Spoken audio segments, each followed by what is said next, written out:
Dille. And I am Michael Sheehan.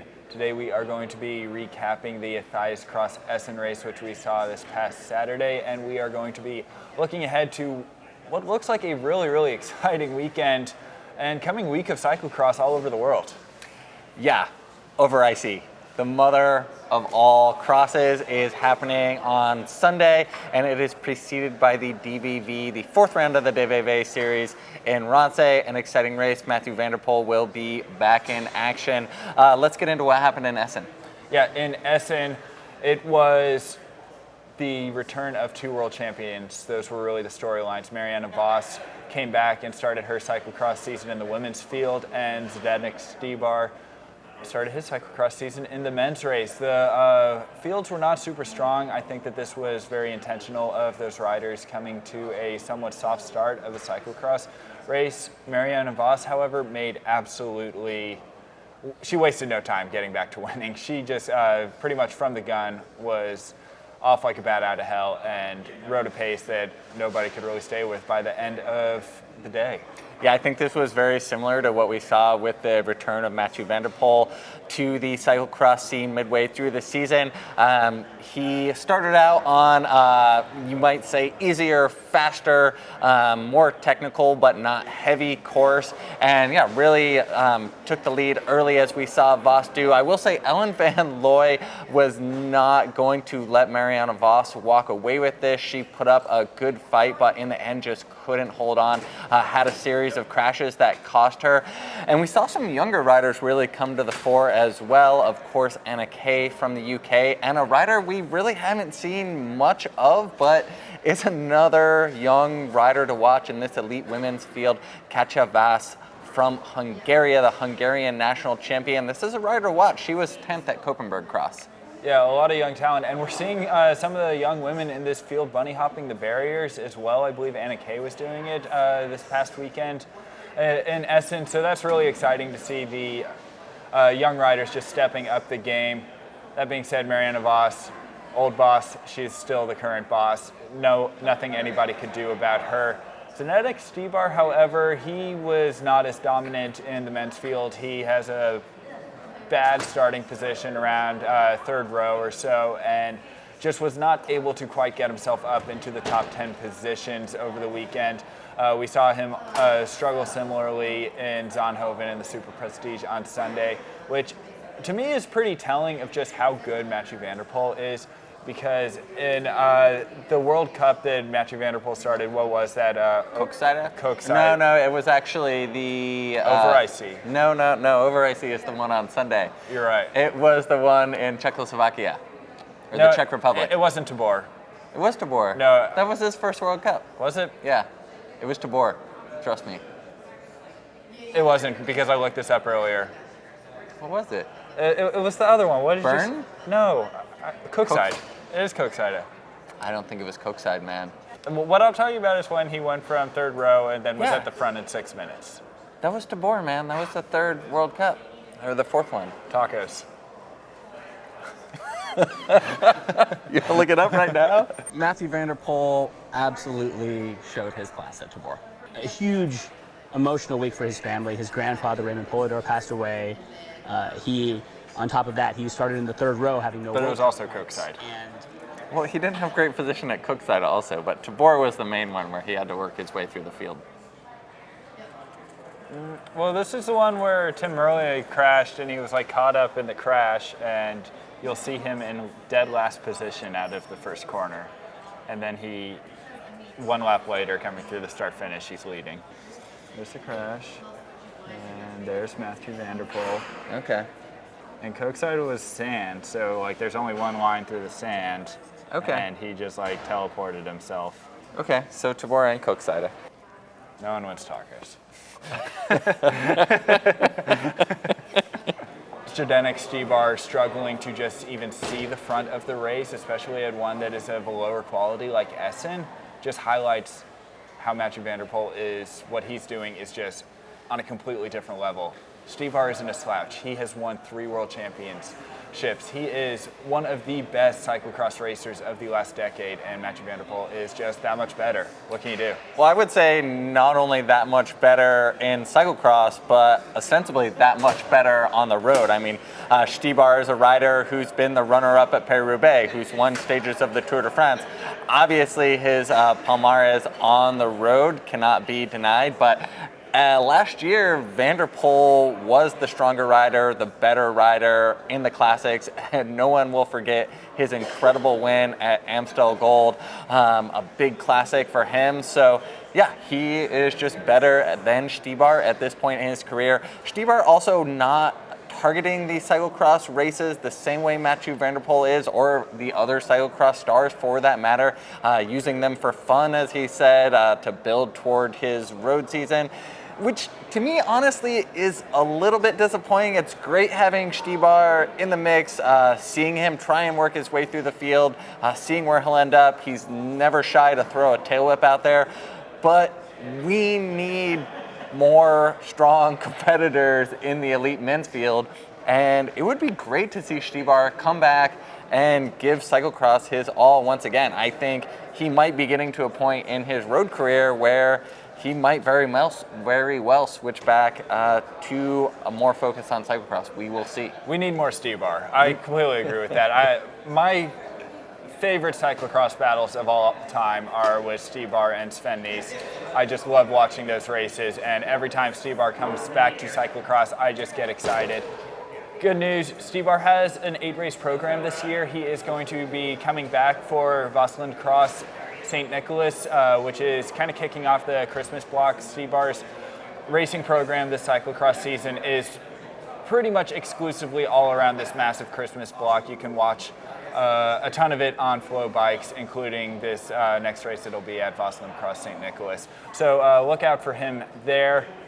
Coming up on this weekend, we have the 4th round of the DVV series. This is the series that Mathieu van der Poel is targeting to win. He missed the first round, so that means he is clawing his way back from a 5-minute deficit. He's made pretty quick work of the first 2 rounds. However, he is now sitting 3 minutes and 35 seconds behind Eli Iserbyt, who's leading the series. Yeah, Mathieu van der Poel is sitting in 5th place overall. And Ronse is not a big, heavy course where he is likely to gain a ton of time. We saw an intense battle there, mainly in 2017, where Van der Poel and Wout van Aert were essentially hate racing each other, which opened the door for a massive attack from Lars van der Haar. Really, Lars van der Haar's last big win. Exciting race. Go watch it on FloBikes in the archive if you haven't seen it yet. But what do you expect for this year's race? I think it's going to be Van der Poel walking away with one again. Yeah, it's a good question because it isn't the heaviest race. It's going to be tough for Van der Poel to just ride away with it early on. Ronse in the past has favored pack dynamics in both 2017, which, as Ian said, 2017 was an incredible race out of Ronse. I would definitely recommend seeing our archival footage of that. But 2017 and 2018, they were dry courses, and there were it was a bit of a pack finish, a small group, but still a group. This year, there is rain predicted in Belgium from today through the weekend. I think that we're going to see 2 very, very muddy, sloppy cyclocross races this weekend, and that is going to impact the dynamic of Ronse, and I think it is going to play into Mathieu van der Poel's favor because we have seen him when the courses get really heavy, really challenging. That's where he can really show how good he is and just put a pace down that nobody else can really sustain. So I think that Van der Poel is going to be on a mission. He did not get as much time as he might have liked in Kortrijk because that was such a non-technical course. He has, including Ronse, he has 5 races to make up this 3-minute, 35-second deficit, but he's got to get to it. Yeah, and then on the women's side, the 777 team is leading the rankings. Annemarie Wurst is ahead of Yara Kasterlein by just 6 seconds, so a tight battle between these 2 teammates. That is obviously going to be the tight race, 10 or 12 women on the line. Who can win there? But the big race for me, the race that I am really excited about, is this Sunday in Overijse, Belgium. the mother of all crosses. This is a race that takes place on the side of a wooded hill, cobblestone climb from the start, all natural barriers, and we were there on site last year. One of the toughest, most difficult cyclocross courses you will ever see, especially when it's muddy. Especially when it's muddy, and it is supposed to be muddy. Overijse is a beast. It puts on such a good show year after year, often at the expense of some of the riders. There is a very, very slick, slippery, treacherous, muddy descent that has tangled up more than its fair share of riders over the past. Lucinda Brand is one rider in particular who has just been at the receiving end of Overijse's bite the last couple of years. In 2017, she had quite a few crashes going down this descent.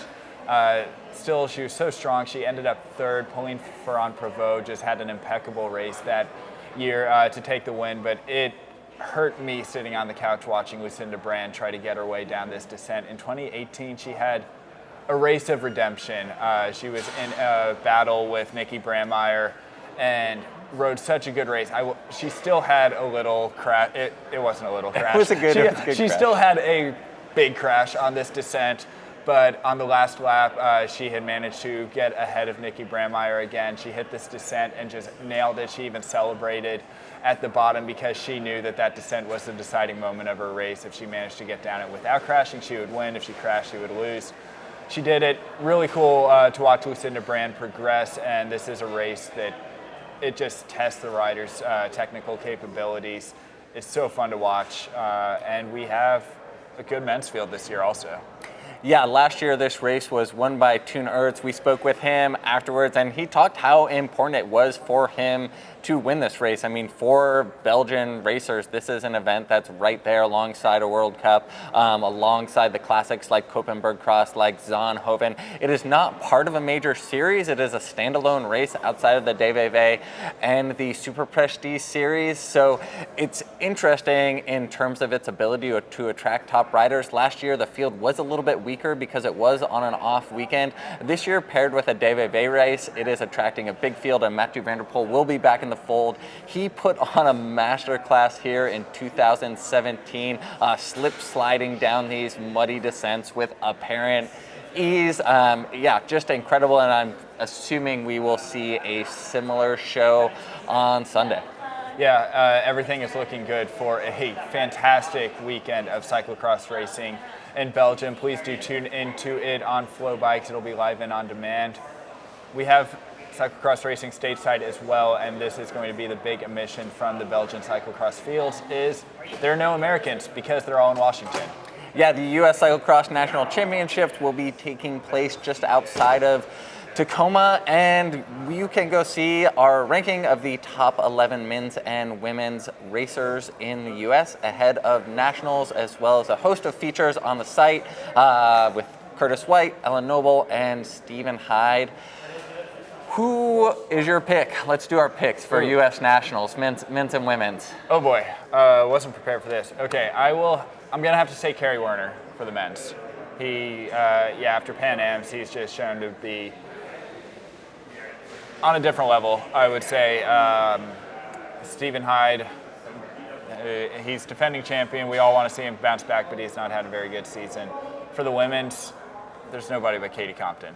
You're going Katie Compton for the 16th. For the 16th. Yeah, she hasn't lost a national championships in 15 years. You would have to be mad to bet against her. What were you? Do you remember what you were doing when Katie Compton won her first national championship, Michael? Probably riding down my street with training wheels. I was probably at a college kegger. I am going to go with Katie Keough for the national championship on the elite women's side. She has had such a strong season over in Belgium, and I really think that taking on a completely European schedule is going to be the thing that puts her over the hump in terms of winning that national title. She's been on the podium so many times, but quite hasn't had the edge on Katie Compton. If you look at her results versus Katie Compton's over the course of the season, she has been more consistent and has placed ahead of Katie Compton in most of the international cyclocross races. So I think this is the year for Keo. She's been quiet, consistent, and she's going to wear stars and stripes on Sunday. On the men's side, Curtis White. I'm going to go with Curtis White. He was bitterly disappointed after his loss at the Pan American Championships to Kerry Warner, and I think this is his year. He has had an incredibly consistent year, has had a number of victories, and he's going to put it together for the title on Sunday. Well, we hope that you do tune into all of the cyclocross action that's going to be happening this weekend. Shows all around the world. We will come back and talk about it afterwards.